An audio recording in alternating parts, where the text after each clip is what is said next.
Hello friends, Kings Academy of English में आप सभी का स्वागत है। You all are welcome here. भाई दोस्तों, मैं आपके लिए लेके आया हूँ ग्रामर का एक छोटा सा नंबर, बहुत ही प्यारा सा नंबर है और उसका नाम है एबल टू। देखते हैं यहाँ पर हम तो एबल टू के बारे में सबसे पहले खास बात आपको ध्यान देना पड़ेगा। Use be able to, exam में फ्रेंड्स जब भी क्वेश्चन आता है क्या लिखा आता है? Use be able to. देखिए यहाँ पर use be able to, but at the time of using you have to remove B.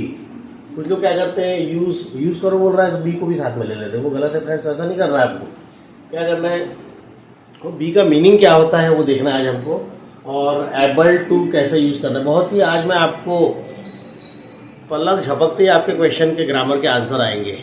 ठीक है, तो शुरुआत करते हैं। और ये जितने भी एबल टू अनेबल टू है, आज मैं आपको ऐसी शॉर्टकट ट्रिक्स बताऊंगा जिसमें देखते से अपने क्वेश्चन का आंसर आज आने वाला है फ्रेंड्स। तो चलिए शुरुआत करते हैं। तो सबसे पहले मैं आपको वो शॉर्टकट नोट्स क्या होते हैं वो बताता हूँ। तो देखते हैं पहले।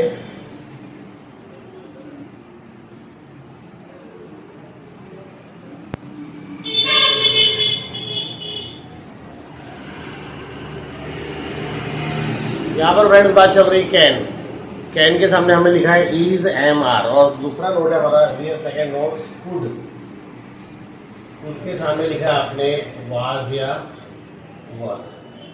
ध्यान देना फ्रेंड्स, अब यहाँ पर हमने कैन के सामने लिखा है इज एम आर और कुड के सामने लिखा है वाज वर। अब इसको करना क्या है, बहुत ही इजी है।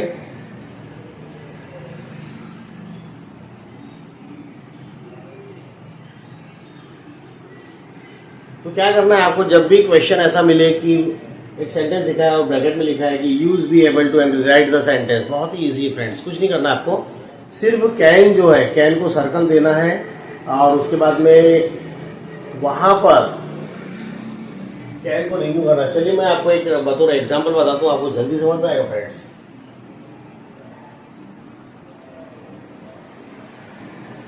Ninad can speak English. देखिए फ्रेंड्स, एग्जाम में कैसे क्वेश्चन आते हैं मैं बिल्कुल हूँ बता रहा हूँ, तो आप देखिएगा वैसे ही आपको मिलेगा। निनाद कैन स्पीक इंग्लिश, यहाँ पर लिखा रहेगा use be able to and rewrite the sentence.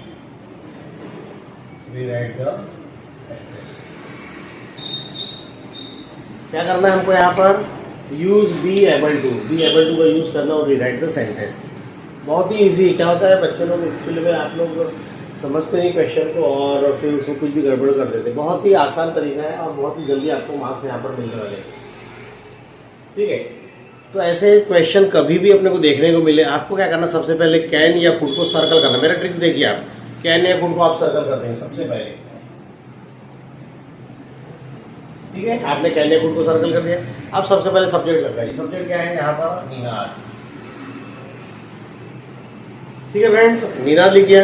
अब कैन लिखा है क्वेश्चन में, क्या लिखा है? कैन लिखा है। इसका मतलब ये पक्का है कि अपने आंसर में इज एम आर में से आएगा। It depends on our subject. Here subject is Ninad. Ninad is a singular number. So अब देखते हैं यहाँ पर इज एम आर कब लगाना है। इज कब लगाना है आपको? जब कोई चीज सिंगुलर हो। ठीक है, एम कब लगाएंगे? जनरली हम आई के साथ एम लगाते हैं। और आर कब लगाना है आपको? You have to use are plural case. Means इसका ये हुआ कि अगर सब्जेक्ट सिंगुलर है, एक है, सब्जेक्ट कैसा है? एक है, तो आपको यहाँ पर निनाद इज आएगा। मान लो जहाँ पर बॉयज होता, गर्ल्स होता, प्लूरल होता, तो क्या लगाएंगे यहाँ पर? आर लगाएंगे। So it depends on our subjects. Okay, तो निनाद यहाँ पर सिंगुलर नंबर है, तो हमने लिखते निनाद। कैन को आपने क्या किया है? रिमूव कर दिया है। अब कैन को रिमूव कर दिया, इज एम आर में से आएगा, तो निनाद सिंगुलर नंबर है, इसलिए क्या आएगा यहाँ पर? इज। निनाद इज। ठीक है फ्रेंड्स, अभी देखिए स्टेप बाय स्टेप चल रहा है, हम आपको लेकर। निनाद इज हो गया। अब आपके मन में चल रहा हो सर ये बी एबल टू है, ये कैसा यूज होगा? तो आपको बता दूं कि ये जो बी है, ध्यान देना दोस्तों, बहुत खास बात बता रहा हूं आपको मैं। तो बी का जो मीनिंग होता है is am are was were होता है। क्या होता है मीनिंग? बी का मीनिंग क्या होता है? Is am are was were. तो हम क्या कर रहे हैं यहाँ पर? यूज बी का यूज कर रहे हैं, लेकिन पर्टिकुलर बी नहीं दिखा रहे, उसकी जो फॉर्म है वो हम बता रहे हैं आपको। तो ये जो बी है, ये बी कौन है? Is am are was were, right. तो बी का यूज हो गया। अब बचा है एबल टू। तो निनाद इज एबल टू, सिर्फ आपको क्या करना है, एबल टू लिख के हमेशा V1 लिखना है। क्वेश्चन में भी V1 रहेगा, कोई प्रॉब्लम नहीं रहेगा कभी भी। सिर्फ आपको क्या करना है, कैन और कुड को हटाकर, कैन को हटाएंगे तो इजेमार और कुड को हटाएंगे तो वाज वर करना है। चलिए देखिए, निनाद इज एबल टू, अब जैसा लिखा है वैसा उसको आप कॉपी कर दो। Ninad is able to speak English. देखिए कितना आसान हो गया, मीन्स अपना पलक झपकते आंसर आ गया। हमने क्या किया, कैन को सर्कल किया, Ninad B able to, B को हम यहाँ पर नहीं ले रहे, लेकिन उसके जो फॉर्म्स कहलाते हैं, इसको क्या बोलते हैं फ्रेंड्स, फॉर्म बोलते हैं। बी के फॉर्म होते हैं is am are was were. तो कैन आया तो कैन को हटाकर हमने इज एम आर लगाया। ये कहाँ पर पता चलेगा, कैसे पता चलेगा, it depends on subject, subject singular इसलिए हम लगा इज। तो Ninad is able to speak English. उसका ट्रांसलेशन में देख लेते फ्रेंड्स क्या होता है, Ninad can speak English, Ninad English बोल सकता है, राइट। और अगर हमने ये किया कि Ninad is able to speak English, इसका मतलब भी यही है कि निनाद इंग्लिश बोल सकता है या बोलने लायक है, यानी that means Ninad has ability to speak English. इसका मीनिंग यही है। मीनिंग चेंज नहीं होता फ्रेंड्स, सिर्फ ये ग्रामर है, तो ग्रामर में हमको फॉर्मेलिटीज करना पड़ता है। चलिए one more sentence for you.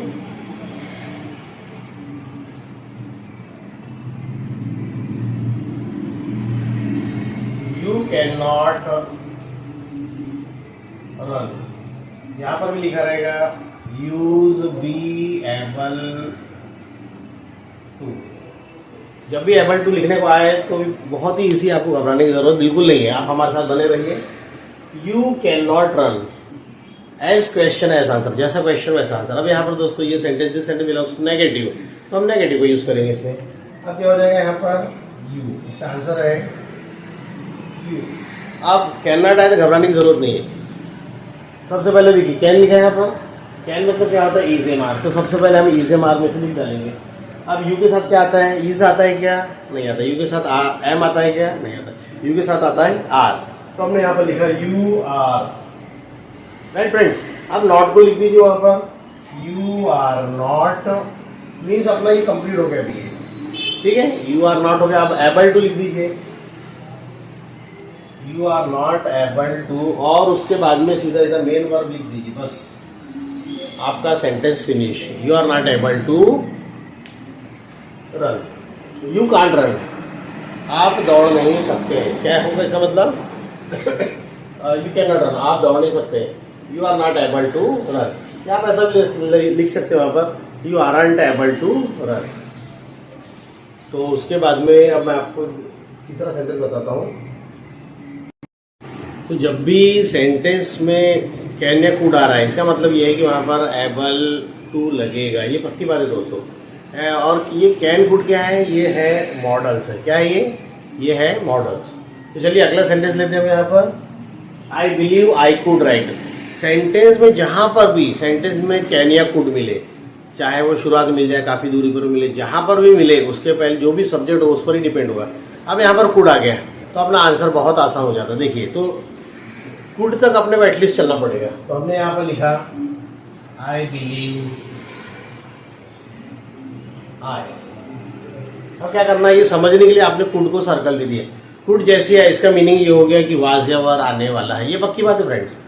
तो अब ये आपको याद करना पड़ेगा, कैन का मीनिंग होता है इज एम आर, और कुड का मीनिंग क्या होता है, वाज वर। ये हमको रिप्लेसमेंट डालना है वहां पर, ठीक है, रिप्लेसमेंट करना है कैन के साथ में। कैन रहा तो इज एम आर और कुड रहा तो वाज वर। चलिए ठीक है, कुड है यहाँ पर, तो ये श्योर है कि यहाँ पर we have to use was या वर। तो आई के साथ क्या आता है, वाज। देखो कुड के साथ वाज या वर। अब वाज वर कब लगाना, तो वाज आ गया सिंगुलर के लिए और वर आ गया प्लूरल के लिए, ठीक है। अब आई के साथ क्या लगाएंगे हम, आई बिलीव आई कुड। तो आई के साथ क्या आएगा, वाज, आई वाज, ठीक है। और उसके बाद में एबल टू लिखना है अपने को, I was able to write. कितना आसान है दोस्तों, बहुत ही आसान है, बस थोड़ा सा ध्यान से पढ़ने का है आपको। अगला सेंटेंस लेते हैं, और ये जो क्वेश्चंस मैं आपको बता रहा हूँ ये सब बोर्ड एग्जाम में आए हुए क्वेश्चंस है, तो ध्यान से पढ़िएगा थोड़ा सा। Today I can see the sadness in your faces, right. तो जहां पर भी सबसे एक शॉर्टकट ट्रिक्स यही बोलूंगा कि जहां पर भी कैन पुट है वहां पर आप पेंसिल से सर्कल दे दो और वहां तक एटलीस्ट लिखो सेंटेंस में। यहाँ पर क्या हो जाएगा आपका टुडे आई। अब कैन आया तो क्या होगा, आई के साथ क्या आता है, एम आता है। यहाँ पर लिखा होगा कैन के साथ इज एम आर, तो आई के साथ क्या आता है, एम। टुडे आई एम और एबल टू रहेगा दोनों के साथ में। Today I am able to see the sadness in your faces. कितना आसान हो गया। आज मैं तुम्हारे चेहरे पर दुख देख सकता हूँ, ठीक है। टुडे आई कैन का मतलब is am are able to. Friends क्या करना है, कैन या कुड को हटा देना है और इज एम आर लगाना है और एबल टू लगाना है। उसके बाद में आगे कोई भी चेंजेस नहीं, जैसा है एज इट इज आपको वो कॉपी करना है वहां पर, ठीक है फ्रेंड्स। नेक्स्ट सेंटेंस देखिए। अब थोड़ा सा वेरिएशंस देखते हैं क्वेश्चन में, थोड़ा कंफ्यूजन वाले क्वेश्चन। आपको बी एबल टू के बाद में अनेबल टू की मैं सिखाने वाला हूँ, उसके रिवर्स पैटर्न भी बताऊंगा, क्योंकि nothing can be set about our examination. Exam में कुछ भी आ सकता है रिवर्स फॉरवर्ड, तो अपने को we must be ready in all the times, ठीक है। तो अपने पास क्वेश्चन है one can not step into the same river twice, right. तो सबसे पहला काम अपना ये कि कैन नॉट कहाँ पर है। कैन नॉट आ गया, इसका मतलब ये हुआ कि उस आंसर में कैन नॉट है तो is not, am not, are not आएगा, ठीक है। सबसे पहले आपको आपने लिखी यहाँ पर वन। अब समस्या कई बार ये होती है कि भाई सब्जेक्ट समझ में नहीं आता, अब वहां पर बोल रहा है one can not stay. One मतलब हो गया है एक, ठीक है। यहाँ पर कोई सब्जेक्ट नहीं दिया है, वन है मतलब एक, यानी कोई भी। तो कौन से सब्जेक्ट है ऐसे जो समझ नहीं आते जल्दी। एक तो है someone, somebody, anyone, anybody, no one, nobody, ये सब सिंगुलर में काउंट होंगे फ्रेंड्स, ठीक है। Someone, somebody, anyone, anybody, no one, nobody, none, ये सभी सिंगुलर में काउंट होंगे। सिर्फ आपको कैन है या कुड है ध्यान देना उसको, राइट। तो यहाँ पर वन लिखा है, वन मतलब हो गया सिंगुलर, तो वन। अब वन एक है, सिंगुलर क्या आएगा वहां पर, वन इज, ठीक है। वन इज हो गया। अब कैन नॉट का क्या हो जाएगा, is not. One is not और आपको एबल टू लगाना है। One is not able to, one is not able to step into the same river twice। बिल्कुल आसान है। One is not able to step into the same river twice, ठीक है friends. अगला क्वेश्चन और देखते। ये जो क्वेश्चन हम आपको बता रहे हैं ये सब बोर्ड में आए हुए एग्जाम है फ्रेंड, थोड़ा ध्यान से पढ़िएगा इसको। अगला है nobody can claim to be blind to context and conditions. हमारा एक ही काम है कि सबसे पहले एबल अनेबल में कैन है या कुड है वो पता कर लो आप। तो हमको यहाँ पर फिर से मिल गया कैन। अब यहाँ पर देखना फ्रेंड्स बहुत ध्यान से, नोबडी, ठीक है। तो नोबडी की जगह हमने नोबडी लिख दिया यहाँ पर, कैन है यहाँ पर। अब मैंने आपको बताया था no one, nobody, none, someone, somebody, anyone, anybody, no one, nobody, none, ये सब सिंगुलर को इंडिकेट करते हैं, ठीक है। नोबडी यानी नोबडी मीन्स कोई नहीं मतलब वो सिंगुलर में काउंट होगा, इसलिए क्या हो जाएगा नोबडी इज। कैन का मतलब मीनिंग क्या होता है, इज और एबल टू। यहाँ पर आपने लिख दिया nobody is able to claim to be blind to context and conditions.